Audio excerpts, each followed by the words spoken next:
Good morning and thank you for joining us on the program. I am Bisi Adebayo. The Comptroller General of the Nigeria Immigration Service, Mohammed Babandede, has directed the heads of NIS formations at the 4 designated authorized border posts to comply and remove restrictions of human movement while avoiding unethical practices and unprofessional conduct. It says all persons entering or exiting the country must hold valid travel documents as prescribed in the Immigration Act 2015 to observe the COVID-19 protocols. Now, this statement comes in compliance with the directive of the federal government that the 4 land borders should be reopened in the first phase since the closure of the borders on August the 20th, 2019. The Nigerian Immigration Service is also asking travelers to pass through only these 4 designated authorized border posts pending the opening of the borders.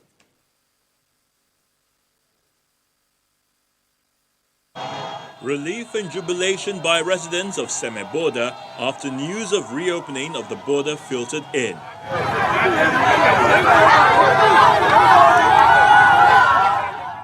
Along the Seme border.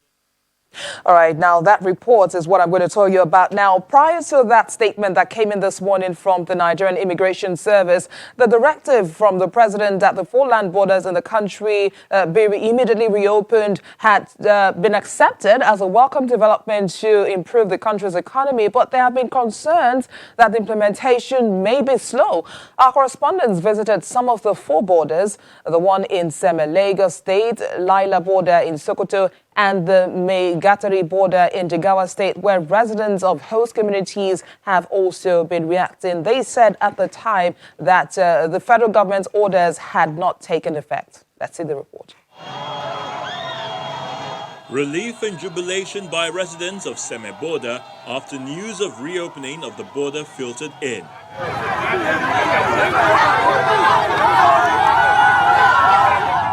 Along the Seme border international route, checkpoints are mounted by all security forces at 1 meter distance, engaging motorists. At the border, it's status quo, with restriction on entry of goods and persons still in place. Although government authorities at the border declined speaking to us on camera, commercial activities are gradually picking up as residents say the decision is long overdue. People in Badagry, people in Seme, they will come back to life. If you were here before the opening of border yesterday, you understand what I'm saying. A whole place is deserted, but you can see with your eyes, you see a lot of people. The story is similar in Jigawa State, where residents of Megatari, a border town with Niger Republic, also expressed delight over the news of the reopening. The economy of these people living here is largely dependent on the border, and we have suffered a lot during the border closure. We were denied buying fuel here. We have to travel out to so many kilometers before we get fuel. So many things that we used to have easy access to, we are now denied. So with this opening, we think that things will open up and look for better. In Sokoto State, officials at the Lela border are still awaiting authorization to open it as residents lament the impact of the closure on their businesses. If indeed it is true that the borders are going to be opened, it is good, as prices of items will come down. Operators at the Seme end count the losses of the 16-month closure. So many of our members have died. So are they coming back? And what causes their death? Because then, when you have 2 naira, 3 naira, and you are sick, you'll be able to get drug and take, especially those with high blood pressures. You get drug and take. Now, they fall sick, no work, no nothing. That they close this border, in fact, the thing was to even my house where my house where I put, I don't sell land because of what I want to eat and my family school fees, all these things. My parents, they need money, everything I sell them. So some of them I don't sell their property because of this border closure. With the directive from the federal government, residents of the border communities are anticipating that their businesses will start thriving again with a promise to avoid illegal activities.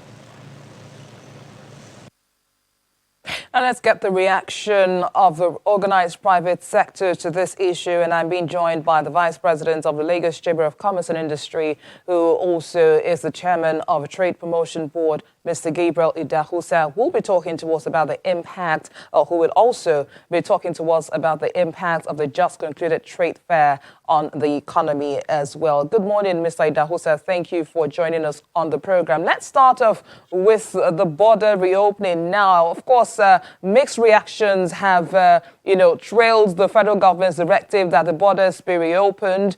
Some are excited and some have also expressed worries that the gains of what led to the closure in the first place will not be eroded. But then, let me get your stand. How excited are you about the border reopening? Generally, the business community is excited. We believe that the problems that led to the closure of the border cannot be solved within a year or two, and that there were more fundamental solutions that needed to be put in place. Closing the border has not removed those problems, but the root cause of those problems remain, and it just gave a temporary relief. And it has shown over the 1 year and 6 months that closing the border will not solve those problems. There are clear solutions to those problems, and government needs to address those problems now. Otherwise, in another 6 months, there will be pressure to close the border again when all those problems begin to stare us in the face. And so what problems are we talking about here? The first problem is the petroleum pricing and the smuggling of petrol across the border. No amount of locking up the border will change that. The only thing that will change that is to liberalize the price of petrol permanently. What we are trying to do now is a half-hearted liberalization. We need to completely liberalize it the same way diesel and kerosene is liberalized. And once petrol is sold at the full market price, you will not need to smuggle across the border. That is for petrol.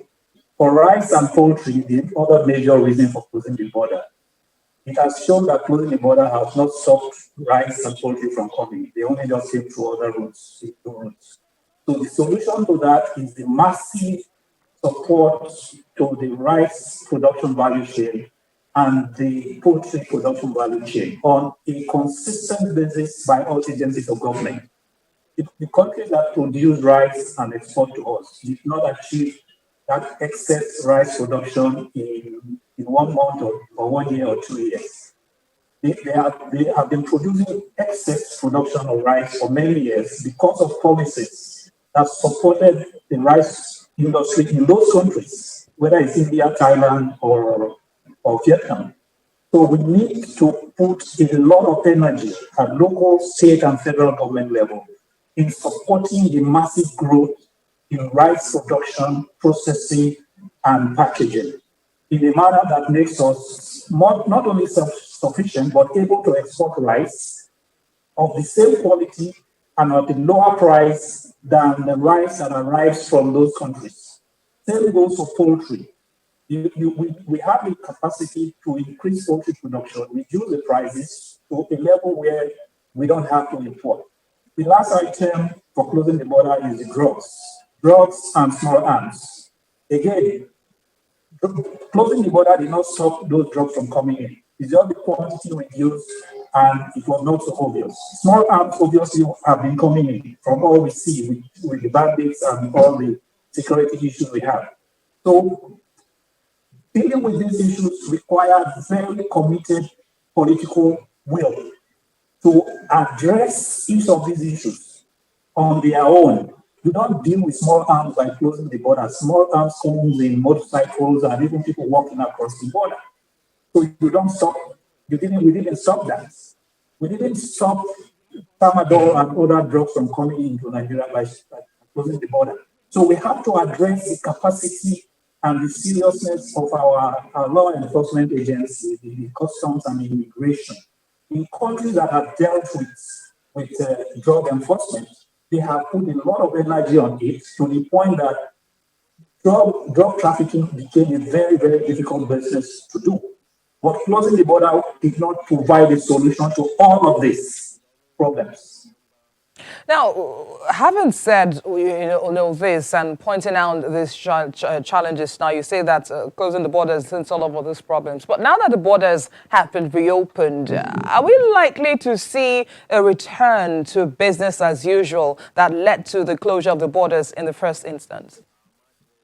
Yeah, like I said, it won't take up to 6 months for the whole of it to manifest. Because you don't address, you don't hope a problem will just go away, just like that. As a country, we need to take those decisions that will make those problems to gradually go away. We need to immediately fully liberalize the price of petrol and wind up the PPRA, the Petroleum Products Regulatory Agency, and the Petroleum Equalization Fund, which were set up for the purpose of controlling the price of petrol. So long as those agencies of government continue to exist, they will find an excuse, as we now see, of trying to regulate the price of petrol, and the problem will not go away. So government has to show full commitment to the issue of petrol price liberalization. Wind up those agencies, then we know that problem is out of the way. For rice and poultry, it is not just a federal government thing, it's the state government, it's the local governments, and of course the federal government and the financial industry to see that we need to support those two industries, petroleum and rice, across the value chain consistently for perhaps 2 years, 3 years, to enable them to produce excess supply, excess rice and poultry in country at a lower price and a better quality. So it's 6 months, 1 year, we are likely to see business as usual until a concerted effort is used to address that. The issue of drugs and small arms is a much more difficult thing to deal with. But again, it's a question of the level of political will that the government is ready to apply in addressing those issues, because they are cross-border issues. We have to demonstrate to our neighbors that we will not tolerate any country around our borders that allow drugs and small arms to come into the country. We have to demonstrate in other ways, not just by closing the border. All right, now let's talk about another issue, and that's about the just concluded LCCI trade fair that took place in Lagos. Of course, this trade fair came in the midst of several challenges facing the country, talking about the current economic recession, the second wave of the COVID-19 pandemic, as well as the devastating impact of the EndSARS protest. But why did the chamber go ahead with this trade fair despite these challenges? Well, about June, July, August, we were tracking the numbers, and as the numbers, the daily positive cases started coming down, and the government, the Lagos State government itself, was opening the markets and the schools and generally opening up economic activity.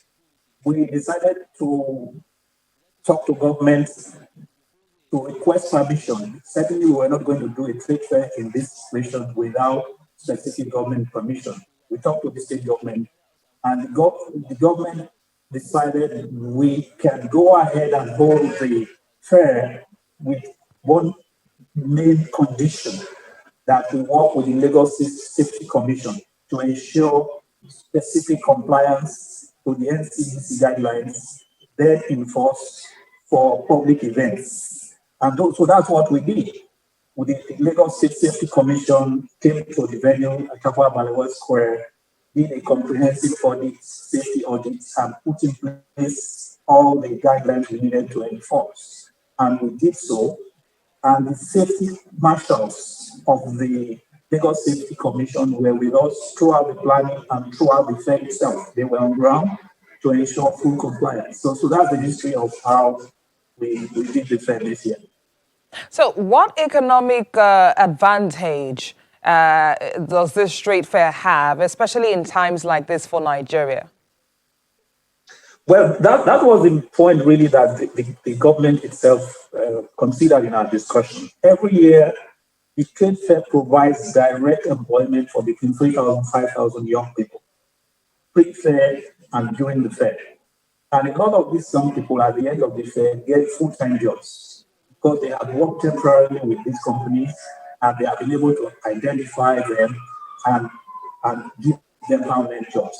That information is well known in Lagos because we work closely with the Lagos State Ministry of Commerce every year.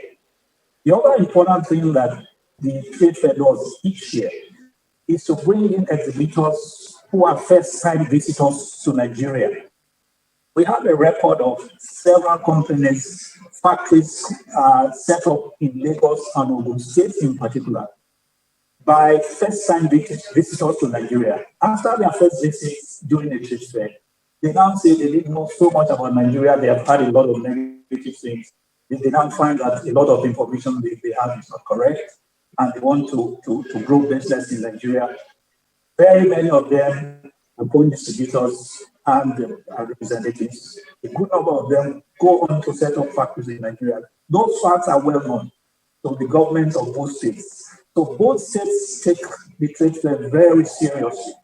Because of those facts, we have the records. They have the records. The industrial belts across Ogun State, for example, have many companies set up by such exhibitors, first-time visitors to Nigeria. So the impact goes beyond these two states, actually, but we just want to talk about these two states because the records are there. So that's the level of impact, and that's one reason why the state governor felt, since the numbers at that time were low enough, we could not afford to lose the economic benefits that the trade fair brings to Nigeria annually, but on a cumulative basis over the last 35 years, it is very, very significant. We can name some of the largest industries, Lagos and Ogun State, that came to Nigeria through the trade fair experience. Now, how ready are LCCI members for the takeoff of the AFCFTA in January? Do you have any apprehensions whatsoever? Well, we have not had any apprehensions in terms of the concepts of the trade agreement. We have had concerns about our capacity to compete, particularly in the construction industry. But we also accept and recognize that we have competitive advantage in some industries like banking, insurance, entertainment, and generally services. And the Nigerian companies are now very dominant in several other African countries in information technology services. So it's a mixed bag for us as a country. The opportunities are there. Our banks are already in 25 African countries, and the banks are taking along with them information technology, insurance, janitory, and several other services. And you have Nigerian companies setting up in all these countries. So there's more plus for us than minuses in terms of the manufacturing, particularly the manufacturing industry, that will have to work much harder to compete because of infrastructure. But we believe that it is in the best interest of Africa and of Nigeria to start, and then we address our areas of incompetencies, like infrastructure and manufacturing.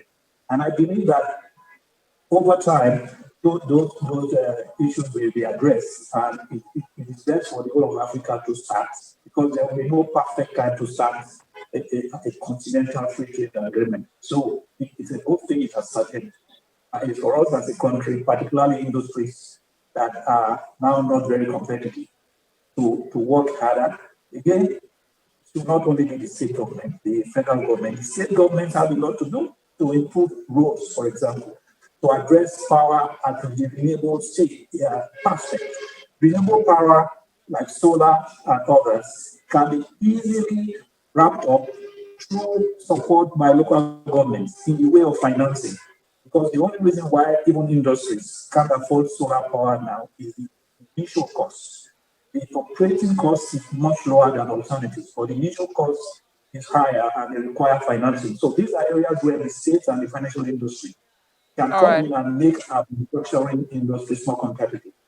All right. We'd like to thank you, Vice President of the Lagos Chamber of Commerce and Industry, Mr. Gabriel Idahosa. Thank you for sharing some of your time with us this morning.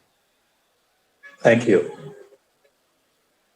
All right. We'll get more perspectives to the reopening of the borders when we come back in just a moment. Please stay with us.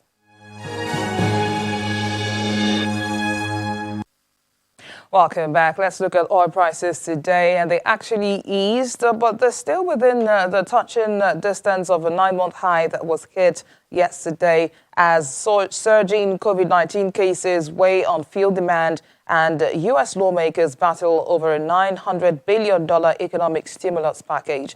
Brent crude futures were down 0.5% to $51.24 a barrel in early trade, while US WTI crude futures were also down 0.4% to $48.19 a barrel. Both contracts had climbed on Thursday on optimism around progress on a COVID-19 relief bill, strong Asian refining demand, and a slide in the US dollar to a 2.5-year low.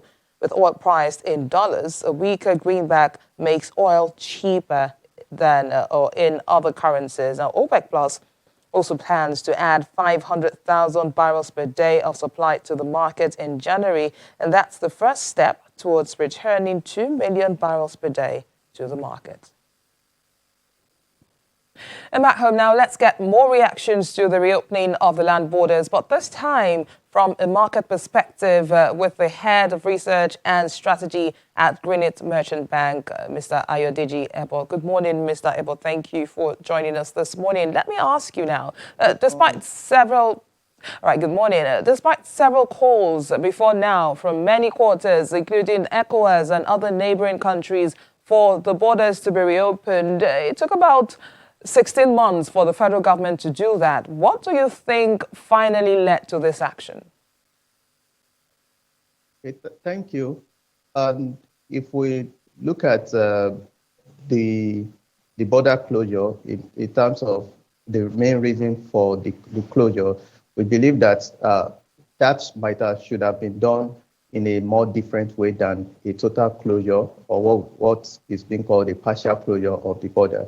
So I would believe that part of what might have prompted the reopening may be the African Continental Free Trade Zone, Free Trade Agreement, policy that kicks off effectively next month, and it would be counterproductive if the borders are not, there is no free movement of goods and services while we have supported or signed the agreement. So I believe that one of the major reason will be the after. Also, looking at some of the feedback or comments from the government officials, that the borders have also been more, wrapped, in terms of the effectiveness, have been wrapped up such that smugglings would be minimized as much as possible. So we believe that it's going to be on a balance of on these several factors that would have determined or prompted the government to open the border. Played an active role in the president's decision when you look at the current rate of food index at 18.3% in November. Okay, interestingly, we saw that major spike. And when you look at one of the major reasons why government embarked on the closure of the border was to reduce smuggling, especially for food and petrol. But if you, this year we had flood across major states within the northern region, which impacted on the production of food.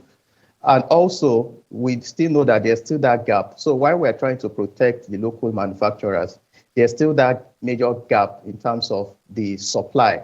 So look at the supply and demand, the gap is still significant. For instance, you look at the supply gap within for rice production, you still feel that the demand, that gap is still about 8 to 10 million metric tons. So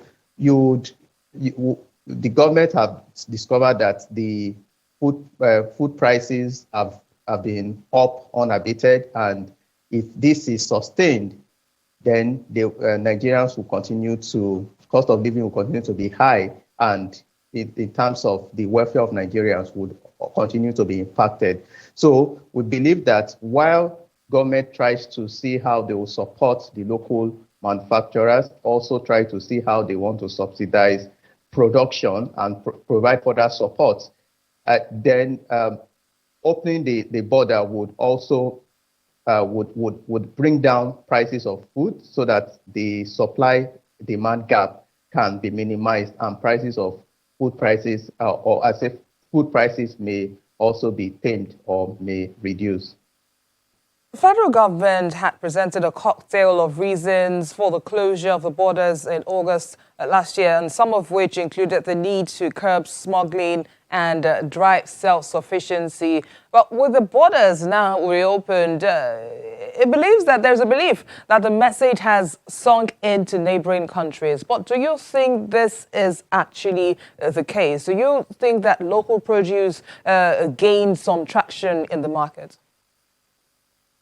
Yes, I think based on data, I think the local production has gained traction. When you look at rice production, that has improved. You also ought to look at the poultry products that also improved within that period, within the 60-month period. But there's still that supply-demand gap. So I think what would have happened now is that we believe that the borders would have also been would be more effective. There will be more equipment to prevent the smuggling of goods and services as much as possible, so that we also don't reverse some of the gains that we have recorded within the local industries, because they would have also planned as a result of that. But beyond just what we also import, it's also good to look at the aspect of what we also export. There are a lot of products that we export. Earlier this year, we heard that I think Dangote Cement, Abua Cement were given an exception for them to be able to export cement. So there are a lot of local manufacturers that export to most of these neighboring countries. They produce, you look at the likes of the shoe manufacturers rather in the Aba region, in the northern region. They export a lot of these goods across the border, and that impacted on their own businesses too. So beyond just the importation of or the smuggling of goods inside, we believe that it also impacted negatively on the ability of a lot of the manufacturing companies that export, that depend on the demand across neighboring countries. It impacted on their sales significantly. You talked about the waivers. You gave an instance of the waivers given to Dangote Cement and Boa Cement before now. But then, what are your thoughts on this? I mean, I'd like to know how investors are actually reacting to this news.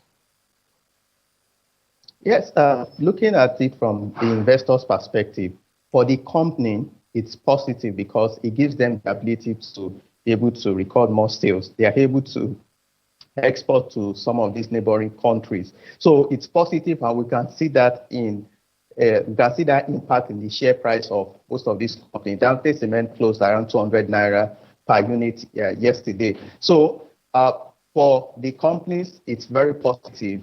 But on the other hand, the question a lot of other manufacturers are also asking is, why only selected companies? Why are they the only one giving that exemption? So I believe that maybe what government would have also done was to also make it open as a circular. We see, you look at it from CBN angle, most times even when there are exceptions, we know they announce these are the companies that are entitled, or they are allowed rather, to import certain items. So it's clear at initial, and it's not until when those companies are reporting it in their financials that will begin to pick the stories around. So I think what my view is that to create a level playing ground, there needs to be more transparency and more communication around this. Now, with the African Continental Free Trade Area deal expected to take off on January the 1st, 2021, do you believe that this served as a pressure point for the government to reverse its decision? And do you think that this deal will be a major benefit to the economy and the trade sector? Okay, very interesting. I believe that one of the major reasons would be the takeoff of the Africa Continental Free Trade Zone Agreement next month. But beyond that, I'm not sure that a lot of our manufacturing companies are ready to enjoy the benefits of this agreement. We need to create an enabling environment. They need financing. They need infrastructure, distribution for those goods to be competitive. So if we are not deliberate in trying to reduce the cost of doing business for a lot of the SMEs that will be exporting to most of these countries, then we would not be able to reap that expected benefit from the AFTA. We believe that as we progress, governments would be persuaded, will not have any choice to focus and come up with further policies to subsidize production. I would always like to emphasize more on subsidizing production so that the goods can be competitive, and over time there would be economic of scale and cost of production would reduce, and there will be no need for those subsidies as we progress. When you look at the manufacturing sector, you look at the exports, the trade data, manufacturing contributes about 5% to total export, which is still very low. So there needs to be more deliberate efforts regarding coming up with an industrialization policy that would show a roadmap. It would even help private sectors to provide further support, especially from the banks, on how we want to grow our economy. Infrastructure is key. They need that support. They need the support in terms of technology, the support in terms of power. And that, if we're able to achieve this, especially with the support of the private sector, then the manufacturing companies will be able to take advantage of this and will be able to generate more employment. And you know how the level of insecurity in Nigeria, there's that strong correlation between the high unemployment and insecurity. So as long as we don't create that enabling environment that would generate or take care of sectors that would generate employment, then trying to fight insecurity would be a major problem because of the high level of unemployment. I'd like to thank you, Head of Research and Strategy at Greenwich Merchant Bank, Mr. Ayodeji Ebo. Thank you for your time. Thanks. Now, the bull run continued at the equities market on Thursday, marking a fourth consecutive day of gains at the NSE. But I'm not the one to review the numbers, so Eddie Wang joins us now to tell us more about what happened at the market yesterday. Good morning, Eddie. It's looking like the Santa rally at the market is fully here to stay. Investors apparently are already receiving their Christmas gifts. BC, you are right. The Santa rally is here to stay. As you can see, I'm also wearing green. I'm twinning with the market right now. Yesterday, we saw a lot of positive sentiment in the market, from the consumer goods to the banking to the industrial goods sector. And that pushed the all-share index up by 2.10%. We've gotten to the 36,000 level. And, you know, by the end of this week, we should be nearing the 19 trillion naira mark for the equity cap.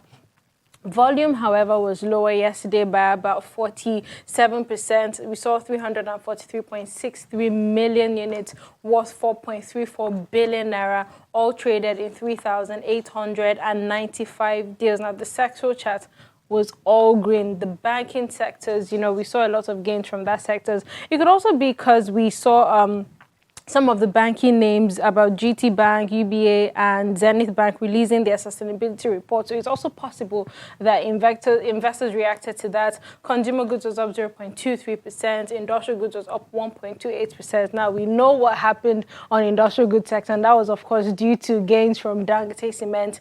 Insurance was up 2.36%, while oil and gas was up 0.62%. However, the unlisted securities market, the NSI declined 1.29% to 716.50, while the market cap was at 532.57 billion naira. But just before we go ahead with this, let's talk to Tajuddin Olayinka, a stockbroker at Valmont Securities, to get a sense of what really happened at the market yesterday.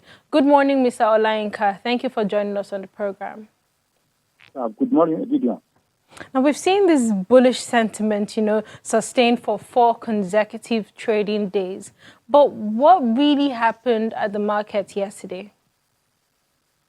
Just as you rightly mentioned, the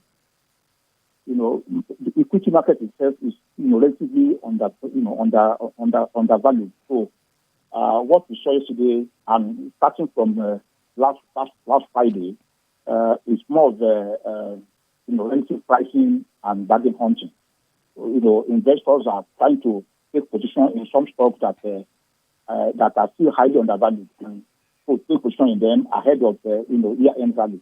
So basically, it's just to confirm that market is actually settling down, and market is looking beyond year-end and looking further into 2021. Now, yesterday, 3 Tier 1 lenders, Zenith Bank, UBA, and Access Bank, released their sustainability report. What do you make of those reports, and is that likely to continue to drive sentiment on those stocks? Yeah, well, the report was okay. It was expected. That report was even from some other listed companies too. They brought very impressive sustainability report.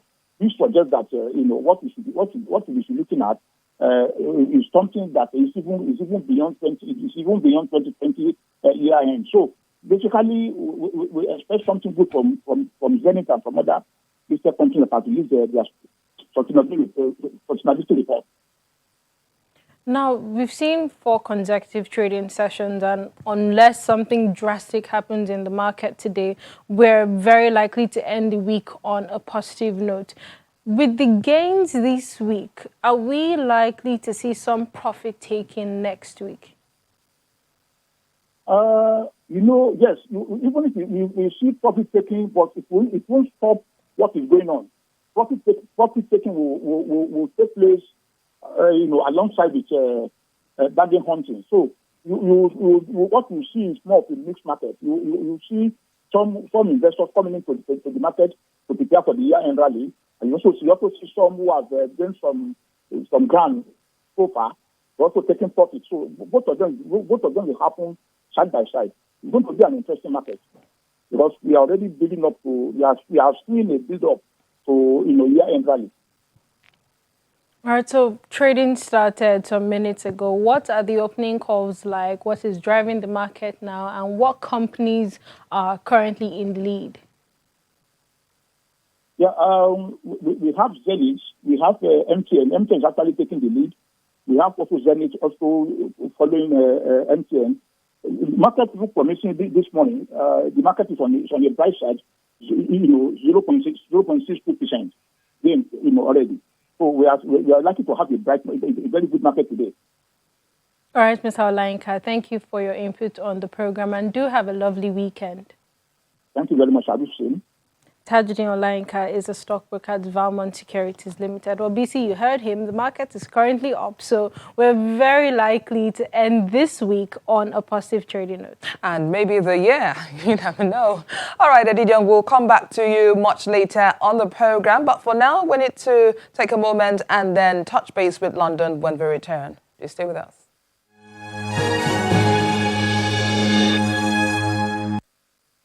Juliana Olayinka joins us now to discuss the latest coming from the UK this morning. Good morning, Juliana. We're starting with the Brexit.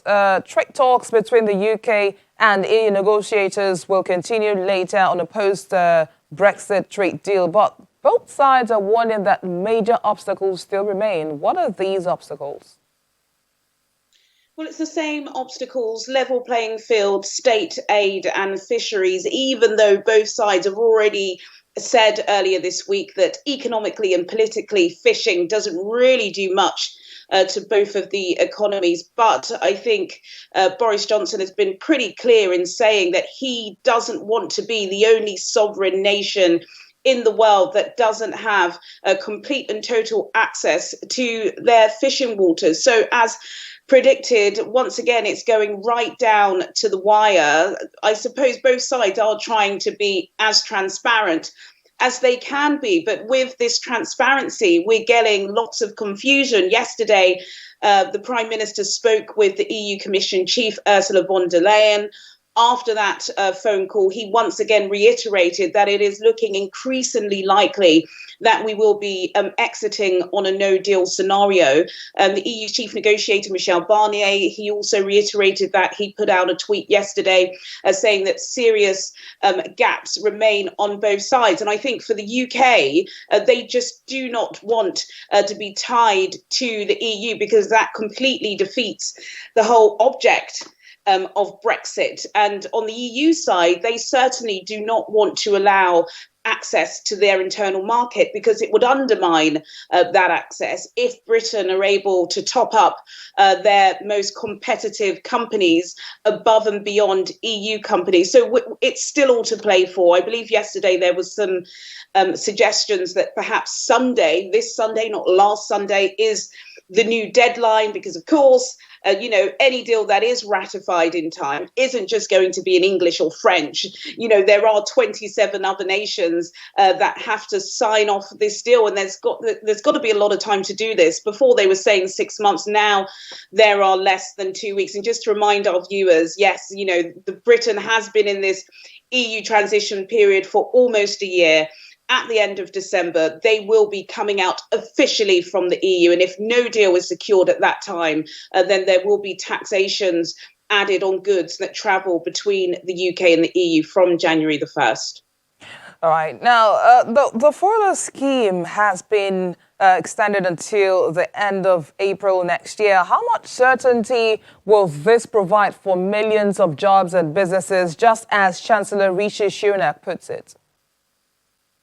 Well, we haven't really discussed the furlough scheme over the past couple of months, but if you can think back to the beginning of the pandemic, the furlough scheme was really championed as going above and beyond any other nation in the world. The government decided to pay 80% of employees' wages, basically paying people to stay at home. It was supposed to come to an end at the end of October.